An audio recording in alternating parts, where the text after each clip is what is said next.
But now assume, and that's what all these companies, like IoT companies who produce this fancy and often very great new kind of devices, let's assume we have loads of those.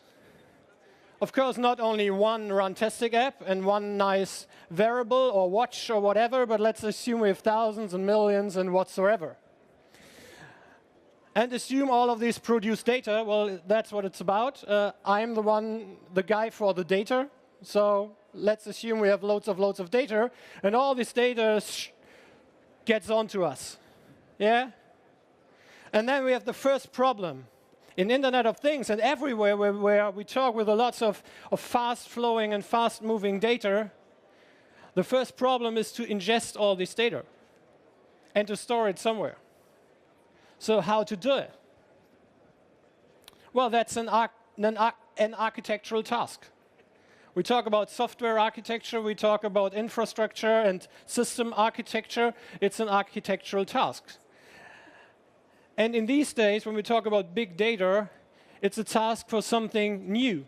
So new kind of technology, a new kind of infrastructure, and it's not this old stuff. Yes, this old stuff might be nice somewhere, and we can maybe plug it into it, but to really ingest all this data from the Internet of Things, from what kind of device ever, it's an ingestion task. We need to have an ideal or best fitting infrastructure.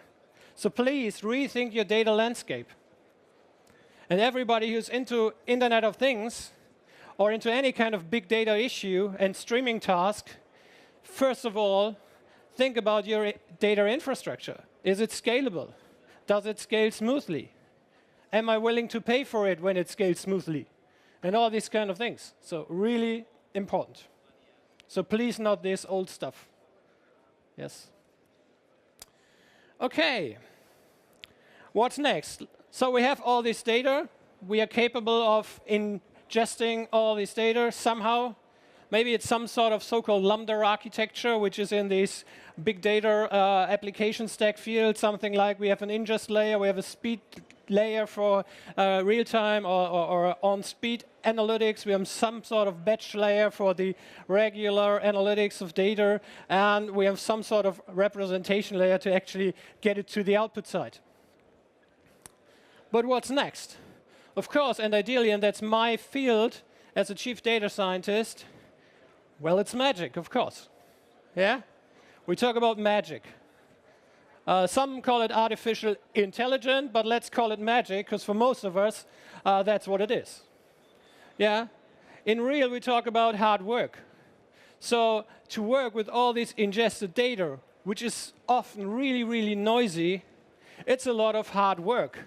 And it's a work we know for 20, 30 years. It's like cleaning the data, normalizing the data, really work with the data, transfer it from one data format to another data format to really make it capable of actually doing analytics on it.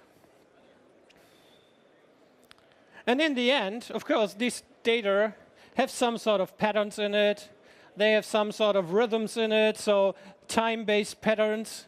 They have some sort of relations, cross-correlations. And in the end, or overall, we, of course, talk about mathematics. So if we talk about Internet of Things, it's not just things. It's data, and it's mathematics. So please try to think all of these new buzzy refrigerators with data and all this technology, and of course, this algorithm side of things. And maybe sometimes we have some sort of magic. I don't know if you know this one. This is a new field in machine learning called deep learning, and it's just an idea how close we get to magic now with the mathematics. It's an automatic image classification algorithm.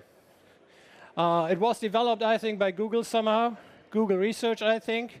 And they were capable of throwing images unsupervised, without training, without human interpretation, into an algorithm. And the algorithm came out with these descriptions of the images. like on the top left side, a person riding a motorcycle on a dirt road. That's what a machine is saying, not a human. We'd say, oh, wow, fantastic, that's correct. But a machine was telling it us. So we're getting close to magic when we talk about algorithms. And when you love to learn about it, Google for something like deep learning and all this stuff happening at the moment. It's amazing, really amazing. They trained a deep learning algorithm now to play historic computer games. And the algorithm was capable, without training, without learning, to learn the historic computer games himself, or itself. Let's say itself. It's a machine. So itself, it learned to play these computer games and actually learned how to do it and was capable of doing all the levels and play them all. And that's crazy.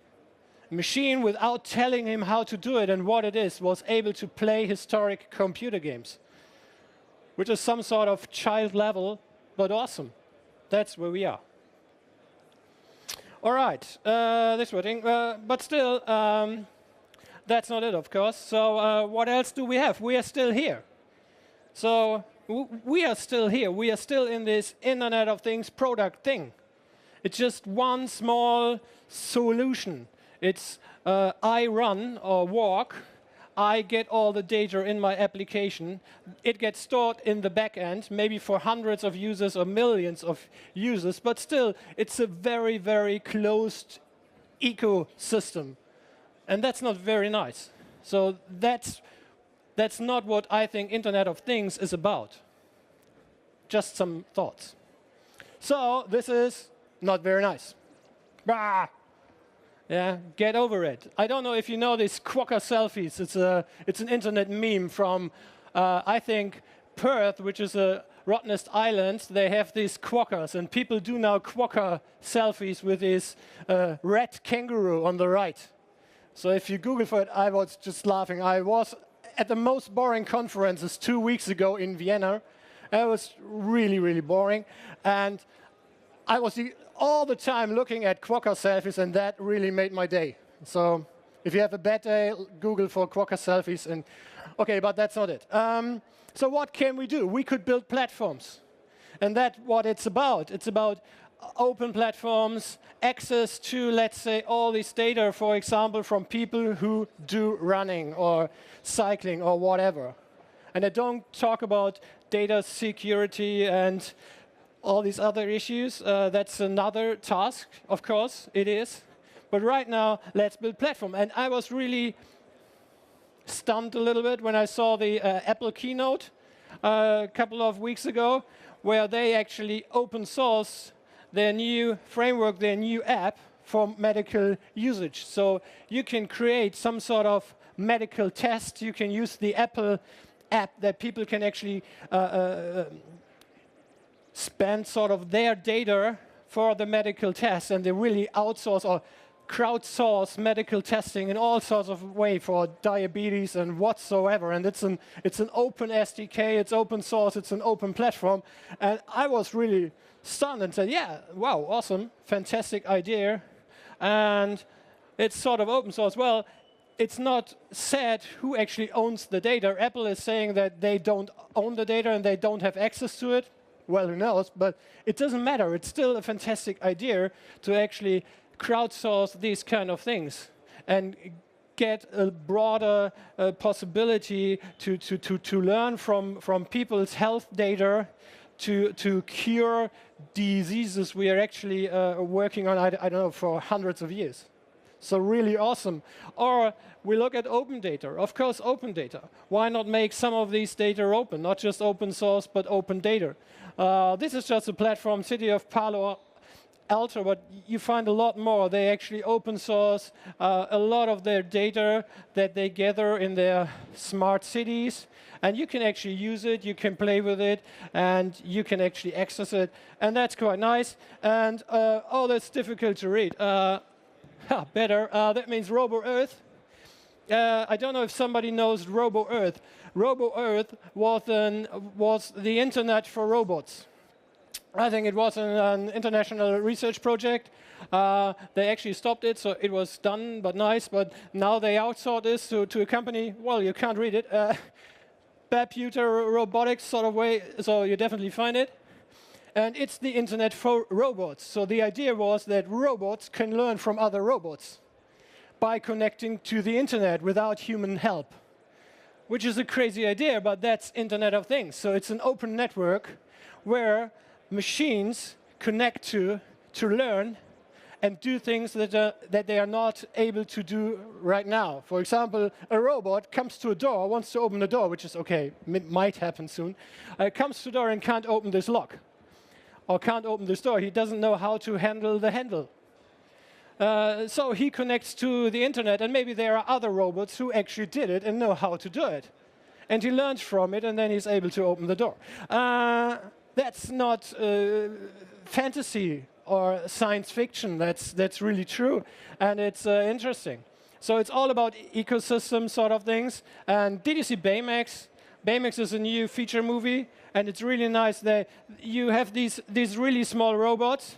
It's of course CGI generated, so it's not true, but it's beautiful. And if you look at these small robots, they are connected.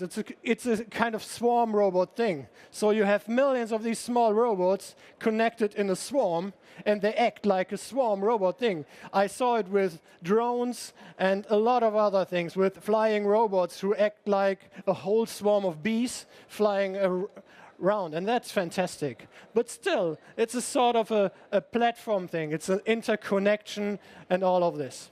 So the question is, and I don't know if you remember this old open source book, do you want to be a Cathedral in the future or a Bazaar? Yeah? If you don't know what I mean, read the book, The Cathedral and the Bazaar. It's your choice, actually. Do you want to be like a closed ecosystem or an open ecosystem? And in the end, if you, let's say, want to be an open ecosystem, want to act with your IoT system or IoT solution as an open platform, then it's fantastic. You can be the service provider for your kind of services, for your data, and actually generate value for yourself and the whole ecosystem. Please don't overact. There's a new startup in the US who wants to train or use machine intelligence as data scientists, so of course don't do that, because that's my job. Yeah, so please, it's my job, don't do this, but still it's doable, and it's really, really great. So in the end, it's big data, so Internet of Things, and that's my point here. It's, of course, it is closely related to big data, and big data means not just huge amounts of data, it's fast-moving data, it's all kinds of data, it's the analytics on top of data, it's the business cases related to data, all of this is big data, and of course, Internet of Things is very closely related to it in all its facets. I didn't know the English word, or in all its facets, it sounded boring, so this is a German word, I think the only one. Take it. And yes, so please think ecosystems like this one. Yeah, beautiful ecosystem. I'm a deep diver and I love ecosystems. So whenever you come to an ecosystem, explore it. It's beautiful. It's nice. You can learn. And this one is from Connected Car. This is a movie I found on Vimeo or Vimeo. I don't know how you actually pronounce it. It's a car crossing or a street crossing in the city. It's a simulation of it. All of these white and yellow dots are cars, and they drive themselves. So it's automated cars. They drive themselves. And if you play this video, they are just like chaotic. They are just free-flowing chaotically on this intersection of streets. There are, of course, no accidents, but it's crazy. It's like in India. Yeah? And now think of it, this is not the problem, but the problem is think that you're sitting in one of these cars. You get a heart attack, you need this other app again, probably. Yeah? But it's really, really crazy.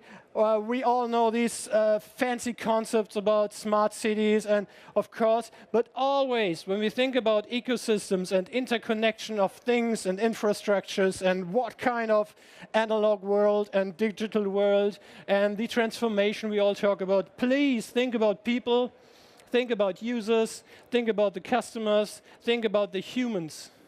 If we think about data, Internet of Things, automation, cognitive computing, deep learning, and all of this crazy stuff, robots, please think about the user, the customer, and the human in the end. And again, do this.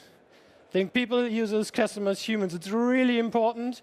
And otherwise, well, maybe not otherwise, but we need to do this more and more, because I found this from Uber. This is just some sort of pseudocode, but the idea is that, of course, a lot of jobs will dissolve or won't exist anymore when we get closer and closer under the, let's say, automation API. So the more things can be automated, the more jobs we might lose. For example, my job, as I said. Chief data scientist, gone. Automatic statistician, done. Use this algorithm and you don't need me, which is OK. I can bath in the sunshine somewhere else. But yes, so it's really important. But that's not it. Or, well, it is nearly. The last thing I want to tell, and as said, it was only a few thoughts, is that I found this interesting, let's say, a definition of Internet of Things. And it was all like, OK, it's adaptive, it's open, it's interconnected, and it's all these kind of thing.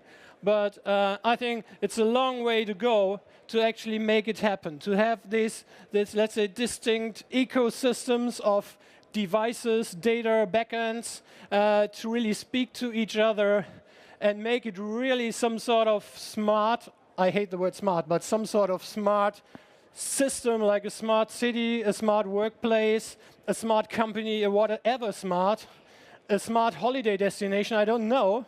But really, it's a long way, and this is where we start. So thank you.